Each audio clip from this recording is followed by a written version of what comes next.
Bueno, muy buenas noches a todos, muy bienvenidos a esto que hemos dado en llamar con un cafecito de por medio, que es la previa de nuestras reuniones devo-hogareñas internacionales. Ustedes saben que todos los viernes, desde la comunidad Bahá'í, en este caso de Buenos Aires, pero para todo el mundo, se realizan reuniones llamadas devo-hogareñas, pues tiene una parte espiritual con oraciones, una parte artística también, y luego un charlista que nos presenta un tema que da lugar después al intercambio, a la participación de todos. Mañana viernes tenemos la reunión, como siempre, a las 19, llamada, en este caso, por su tema, es Nuevo Urbanismo en la Civilización Espiritual, o para la civilización espiritual. Por eso nos visita hoy el disertante de mañana, el charlista, que es el arquitecto Federico Crespo. Muy bienvenido, Federico, ¿cómo estás? Muy bien, muchas gracias. Muy contento Bueno, de estar estoy muy con contento que estés aquí. Gracias por tu presencia hoy, mañana, todos los días te estamos requiriendo. Bueno, Federico lo presento, además de un amigo, es, ya lo dijimos, arquitecto y urbanista, docente de la Universidad Nacional de La Plata, en arquitectura, obviamente, y también él es miembro de la comunidad Bahá'í de Argentina. Bueno, Federico, lo primero que me viene a la mente cuando hablamos de urbanismo es, tenemos un mundo hoy formado por grandes ciudades, más de la mitad de la gente vive en ciudades y hay megalópolis de decenas de millones, algunos en la megalópolis más grande es Tokio con 37 millones, pero me decía el otro día mi hijo, no, pero fíjate que ahora se considera que Cantón en China, como se unificó, ya se unieron con Macao y con Hong Kong, forma un conglomerado o un aglomerado de 46 millones de personas, o sea, más que la población de Argentina. Y sin ir más lejos, tenemos grandes capitales en nuestra América Latina, ¿no? Como México, Sao Paulo, la misma Buenos Aires con 16 millones de personas. Y también tenemos que se vienen problemas ambientales y que por ahí en la pandemia nos olvidamos un poquito, ¿no? Del cambio climático y que estos lugares son muy complicados frente a la crisis que se puede aproximar en lo ambiental. Entonces, la primera pregunta que se me ocurre, no pretendiendo tener una respuesta cerrada, porque esto es hacer futurología pura, pero ¿qué podemos pensar? ¿Qué podemos planificar? ¿Qué podemos prever? ¿Cómo podemos encarar este gran problema, ¿no? De las enormes ciudades frente a los desafíos ambientales que pueden implicar la falta de recursos, de energía, de agua, de alimentos en un futuro no tan lejano, bastante cercano. bueno, sin dudas. Hoy la ciencia no hay una única respuesta, no hay una salida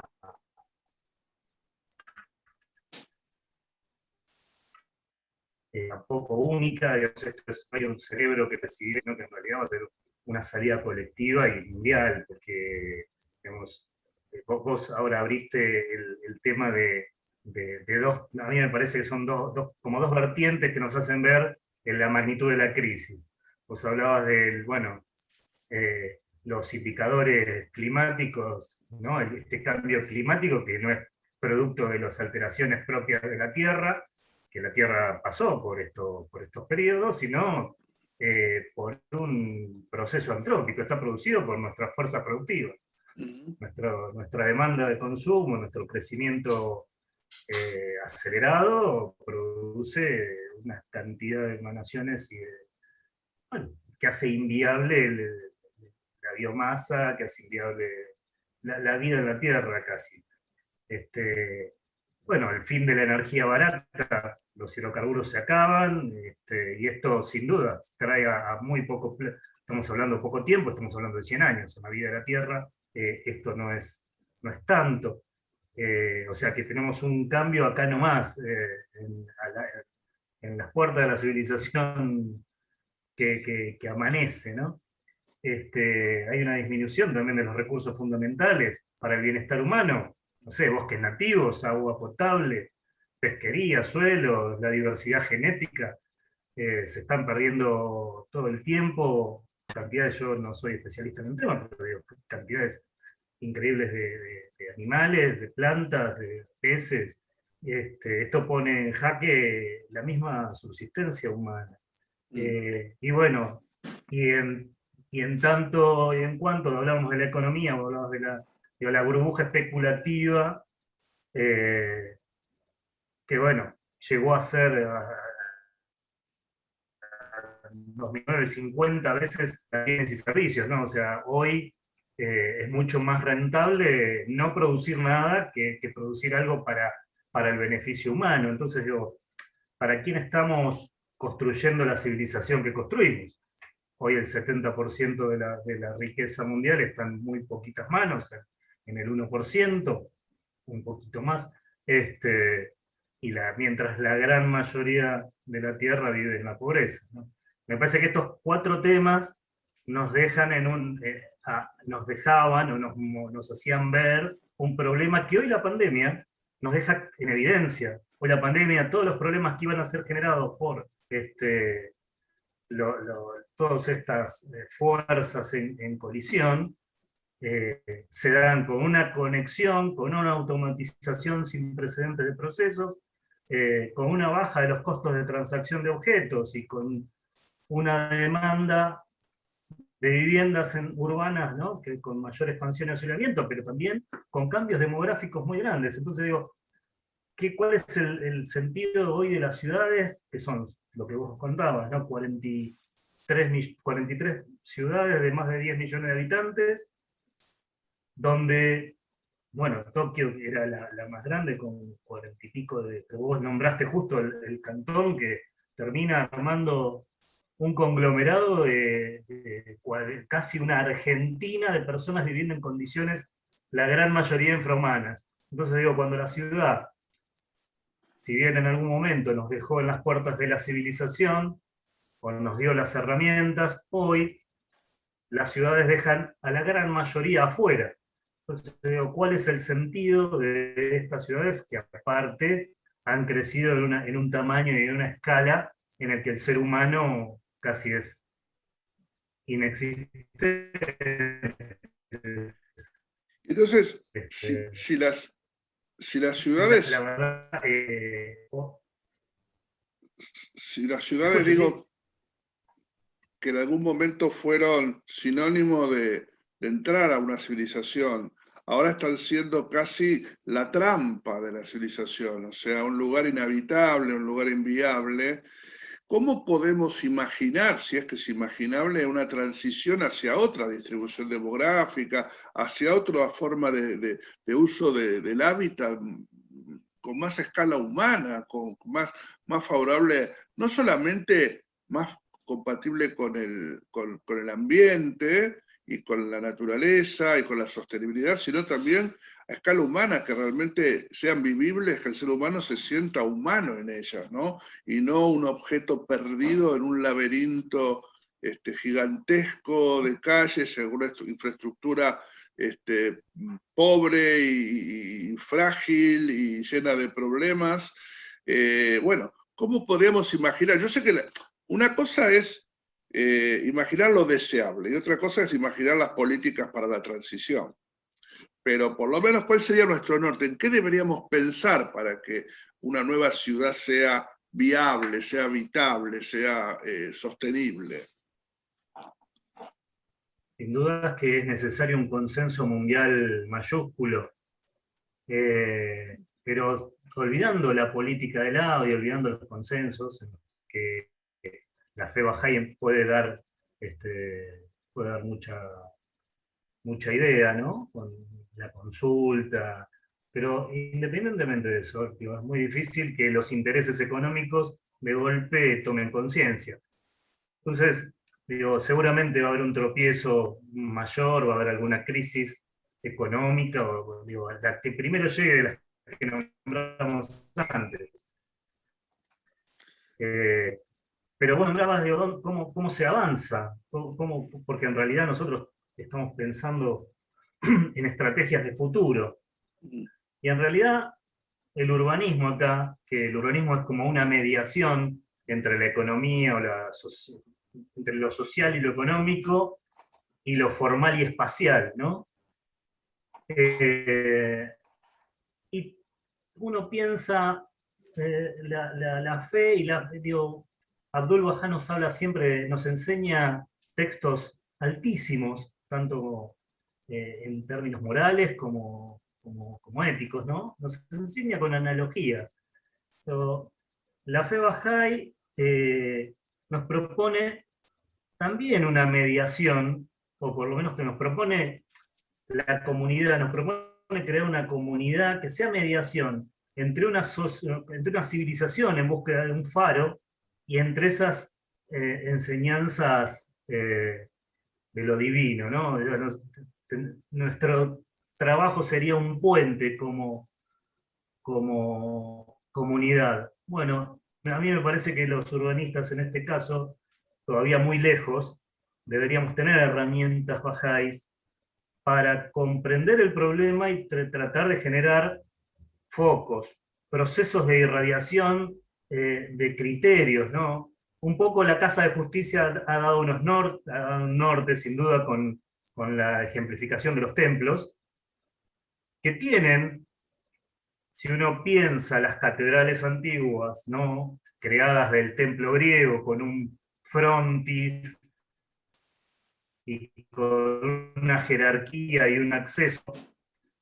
Hoy los templos bajáis, creados, justamente hablábamos de Nueva Delhi, una de las ciudades de mayor cantidad de habitantes es Nueva Delhi. Así es. Ahí hay un templo bajáis.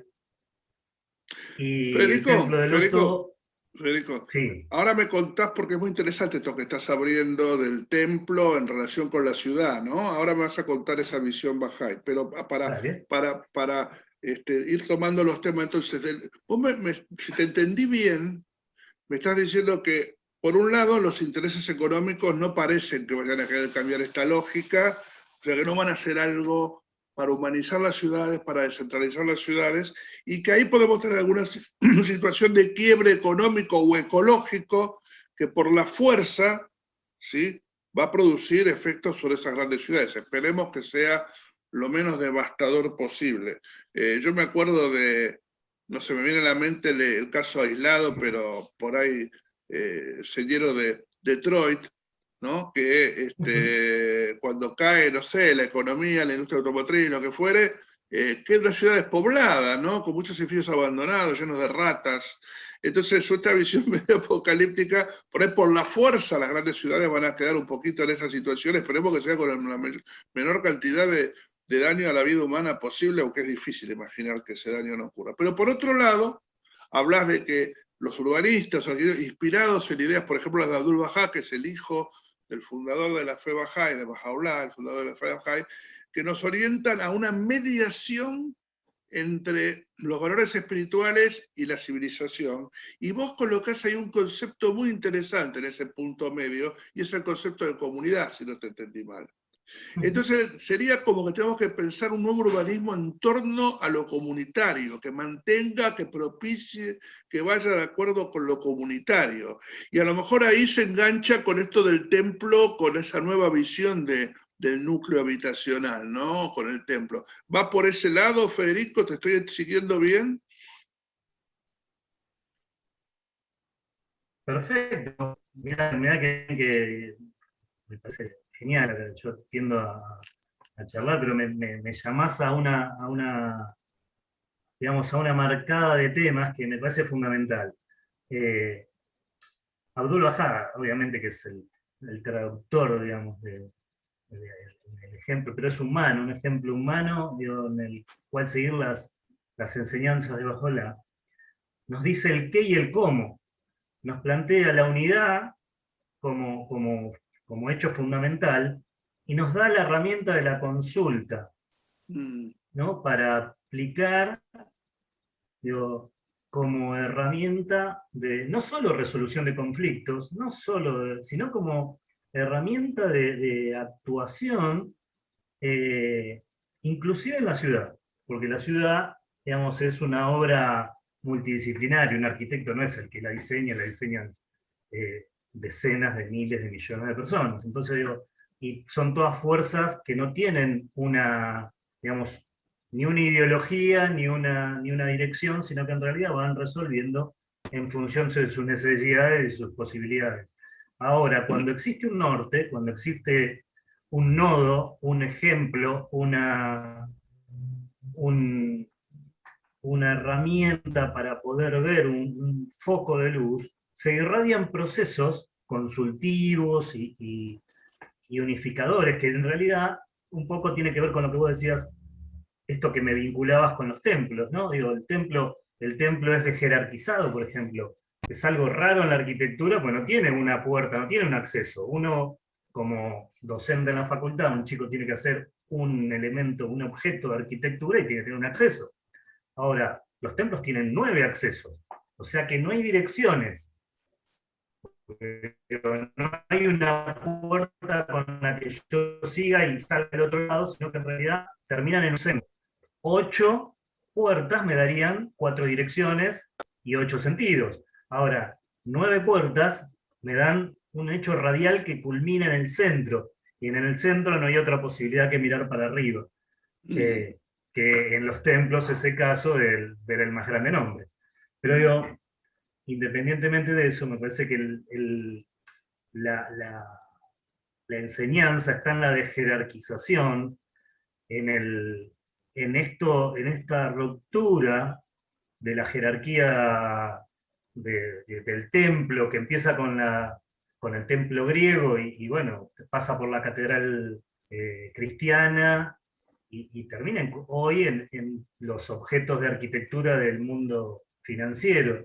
Pero hoy los templos Bahá'í, digo, tienen un vínculo con la naturaleza, un vínculo con, digo, están rodeados de flores que hablan de procesos cíclicos y que tienen que ser cuidados digo, porque las flores eh, un jardín no crece sin la mano del jardinero, ¿no? Entonces, el hombre es parte de ese proceso, la belleza es parte del cambio, y vemos también, ahora incluso en el de Chile, vemos como no solamente la naturaleza como fondo, sino la construcción de una comunidad vibrante en torno a esos templos, O sea, ahí está, o con sea, que el templo actividades. nace como un foco, como un eje, como un centro en torno al cual nace una nueva forma de urbanización que mantiene la escala humana y lo comunitario. ¿Cómo sería? ¿Cómo